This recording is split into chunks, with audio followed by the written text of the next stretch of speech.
Hi everybody, it's Dave from Doctors of Running, and today we are going to be doing a comparison video between the Hoka Bondi 9 and the Hoka Clifton 10. As many of you know, these are two of the top selling shoes in the neutral category and really across running shoes altogether. So I wanted to do a comparison video, kind of compare and contrast some of the things I'm noticing. These are the newest iterations of both shoes. The Hoka Bondi 9 has been released. The Clifton 10 should be coming shortly. I do have some specifications on the Bondi 9, but not all of them, and I don't have specifications on the Clifton 10 yet, but I did do some weight measurements so that we at least have that between the two models in my men's 9.5. But some of the specifications we do know for the Hoka Bondi 9 at men's size 9, this is 10.5 ounces, women's size 8, 9.3 ounces, and a 5mm drop platform. They did report on their website that they increased the stack height and wanted to make an overall more plush experience for the Hoka Bondi 9. And they are using a supercritical EVA midsole, and then they also did a heel frame to make this shoe a little bit more stable there. So a lot of the characteristics that you normally see in the Bondi are still in the Bondi. They made things generally a little bit more plush overall, and I think it is good for the company because there is more differentiation between the two shoes now. Looking at the Hoka Clifton 10, again, I don't have specifications on this, but comparing weight between my men's 9.5 models, I did have 10.6 ounces in my Bondi 9 and 9.9 ounces in my Clifton 10, so this is a little bit lighter. I heard somewhere they were increasing the stack height on the Clifton 10 as well. It feels pretty close to that traditional 40. I don't know for sure what that number is, but it feels pretty traditional to the Clifton there. When we look at the fit of the two shoes, there is a little bit of a difference. The Bondi 9 is relatively more plush overall throughout the entire shoe, which I think is a good differentiation. The material that they use for the mesh upper is softer in the Bondi 9 than it is in the Clifton 10, a little bit more plush. The tongue is very padded well, and the width is pretty normal throughout for Hoka dimensions. I do feel like the length was good on both. I felt like the initial step in was a little bit more snug than I remember than the Bondi 8 and the Clifton 9, but it broke in pretty quickly after a run or two. So I'm not too worried about that with break in or that initial step in, but a little bit more forefoot volume in the Bondi 9 compared to the Clifton 10. I will say the Clifton 10 had a little bit more of a snug fit throughout.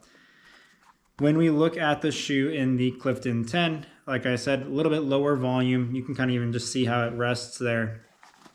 The tongue is still padded well, but it's just not quite as plush of an upper as the Bondi 9. This is a little bit more of a traditional mesh upper. Again, I do think it fits pretty traditional Hoka with normal dimensions through the heel, midfoot, and forefoot. It just has a little bit of a lower volume, but this is broken in pretty quickly too, so I'm not too concerned about it from that standpoint. Where the two shoes do seem to have a difference is in the ride. Looking at the ride for the Bondi 9, I do feel like that structured heel that they were going for does come off relatively structured. It feels like it's nice and stable underfoot. It's very wide when you compare the two. It's just a lot more heel there. And I do think it feels like it's rounded just a little bit more from where I land. And I just feel like I'm kind of pitched forward and I'm in that rolling motion a little bit quicker. But it is a little bit heavier. It does feel wider as far as cross-sectional area underfoot. So if you like that feeling, it's there and it's really good. It does kind of have that traditionally semi-stiff rocker. There's a little bit of flex to it, and they do have some flex grooves in there, but for the most part, it's a rockered shoe, and it's a Bondi. You know, it feels pretty similar to Bondis of the past, just it's a little bit softer and a little bit lighter. That supercritical EVA does soften the ride a little bit, but it still feels like it's on the firmer side of foams, especially compared to some of the P-Bus stuff out now, but I will say it is softer than the previous EVAs we've seen from Hoka. So looking at the overall experience of the Bondi, it is more plush, it is a little bit lighter, so I do think it's a good continuation of the Bondi 9 line. At the Hoka Clifton 10, this one feels a little bit more like traditional Hoka Clifton to me, but it feels really nice. And if there is an extra millimeter of stack or two, maybe I feel that, but it still feels pretty close to the Clifton DNA. The upper, like I said earlier, felt a little bit more snug. The platform for the Clifton 10, it's a little bit wider than most neutral shoes when we look underfoot, but not quite as wide as the Bondi, especially through the heel. This definitely feels a lot more neutral when you're running in it, but there is some good sole flaring, good outsole coverage. Like I feel like, and the EVA in general is a little bit on the firmer side, so it's kind of like a structured cushioning feeling anyways. So I feel like that neutral ride still comes off decently stable. But yeah, more traditional, stiffer rockered ride. I don't feel like the heel is quite as rounded to me personally when I'm running in it. And I don't feel like there's quite as much sole flare platform width through the midfoot, but that might also just be because I'm coming off a slightly more narrow heel as well. They both kind of have that stiffer rockered forefoot.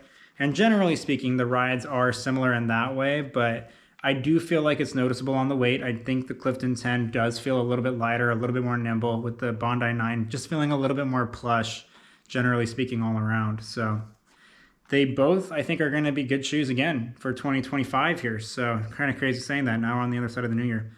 But yeah, both solid trainers in the neutral category. And if you are familiar with Hoka's line, the Clifton series is kind of like that flagship neutral shoe, with the Bondi being the plush version of that in the neutral lineup. And I feel like they are continuing the lineage well. I think it's a good continuation of the line. So that's our comparison between the Hoka Bondi 9 and Hoka Clifton 10.